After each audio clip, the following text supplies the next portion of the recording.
ഇന്ന് നമ്മൾ റിവ്യൂ ചെയ്യുന്നത് ബിൽഡ് സ്കില്ലിൻ്റെ ഇലക്ട്രിക് സ്ക്രൂ ഡ്രൈവറാണ്. അപ്പോൾ അതിങ്ങനെയാണ് പാക്കേജിൽ നമുക്ക് വരുന്നത്. ഇതേപോലെ നമുക്ക് കാണാം, നമ്മൾ ഓൾറെഡി പൊട്ടിച്ചാണ്. അപ്പോൾ ഇങ്ങനെയാണ് നമുക്ക് പാക്കേജിലുണ്ടാവുക. അപ്പോൾ അതിനെക്കുറിച്ചുള്ള സ്പെസിഫിക്കേഷൻ, അതിൻ്റെ കൂടെ എന്തൊക്കെ ബിറ്റുകളാണ് വരുന്നതെന്നും നമുക്ക് എഴുതിയിട്ടുണ്ട്. അപ്പോൾ നമുക്ക് ഇനി ഇതിൻ്റെ പെട്ടി പൊട്ടിച്ച് നോക്കാം. അപ്പോൾ ഇതേപോലെ ഒരു ബോക്സിലാണ് നമുക്ക് ഡിവൈസ് വരുന്നത് കേട്ടോ.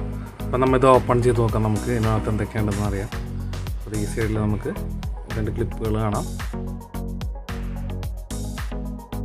അപ്പോൾ ബോക്സിൻ്റെ അകത്ത് ഇങ്ങനെയാണ് സംഭവങ്ങളെല്ലാം ഇരിക്കുന്നത്. ഇതേപോലെ നമുക്ക് നമ്മുടെ ഇലക്ട്രിക് സ്ക്രൂ ഡ്രൈവർ കാണാം. അപ്പോൾ നമുക്കതിൻ്റെ സ്വിച്ച് നിൽക്കുമ്പോൾ തന്നെ അടിയിൽ ഒരു ലൈറ്റ് തെളിയുന്നതായിട്ട് കാണാൻ പറ്റും കേട്ടോ.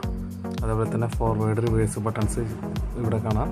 അത് നമ്മൾ ഏകദേശം ഒരു സെൻട്രൽ പൊസിഷനിൽ വെച്ച് കഴിഞ്ഞാൽ പിന്നെ നമ്മുടെ സ്വിച്ച് നീങ്ങില്ല കേട്ടോ. പിന്നെ നമുക്ക് ഓണാക്കാൻ പറ്റില്ല, അത് ഏതെങ്കിലും സൈഡിലേക്ക് തട്ടി കൊടുക്കണം, എങ്കിൽ മാത്രമേ ഓൺ ആവുള്ളൂ കേട്ടോ. ഇതിപ്പോൾ ലോക്ക് പൊസിഷനിലാണ്, വേറെ നീങ്ങുന്നില്ല നമുക്ക്. അപ്പോൾ അത് ഇങ്ങനെയാണ് സംഭവം. പിന്നെ മുകളിൽ നോക്കുകയാണെങ്കിൽ പുഷ് ബട്ടൺ എന്ന് പറഞ്ഞ ഇതിൻ്റെ അത് തിരിച്ച് കഴിഞ്ഞാൽ നമുക്ക് സ്ക്രൂ ഡ്രൈവറിനെ സ്ട്രെയിറ്റ് ആക്കാനായിട്ട് പറ്റും. അപ്പോൾ ചില സമയങ്ങളിൽ നമുക്ക് അങ്ങനെ യൂസ് ചെയ്യേണ്ടി വരുമ്പോൾ ഈ സ്വിച്ച് നോക്കി പിടിച്ചിട്ട് നേരെ സ്ക്രൂ ഡ്രൈവറിനെ തിരിച്ചു കൊടുത്താൽ ആദ്യത്തെ പോലെ. അപ്പോൾ നമുക്ക് സ്ട്രെയിറ്റ് ആയിട്ട് ഉപയോഗിക്കാൻ പറ്റും. എന്നിട്ട് തിരികെ പഴയ പോലെ ആക്കാനായിട്ട് ആ പുഷ് ബട്ടണിൽ തന്നെ വയ്ക്കാൻ മതി കേട്ടോ. അപ്പോൾ നമ്മൾ കാണിക്കുന്നുണ്ട്, വീഡിയോ നോക്കാം. ബിറ്റെല്ലാം മാഗ്നറ്റിക്കലി ഒട്ടിയിരുന്നോളും. നമ്മൾ ഇന്ന് കാണുന്ന കൂടി വരുന്ന ബിറ്റ് നമ്മൾ നേരെ ഈ ഹോളിലേക്ക് ഇട്ട് കൊടുത്താൽ മതി, അത് നേരെ സ്റ്റിക്കാവുന്നതാണ്. നമ്മൾ ഓൾറെഡി ടെസ്റ്റ് ചെയ്ത് നോക്കിയാൽ അത്യാവശ്യം നല്ല ടോർക്കൊക്കെ ഉണ്ട്. നമുക്ക് വുഡിലെ സ്ക്രൂകളെല്ലാം ടൈറ്റ് ചെയ്യാനും അതുപോലെ തന്നെ അഴിക്കാനെല്ലാം പറ്റും.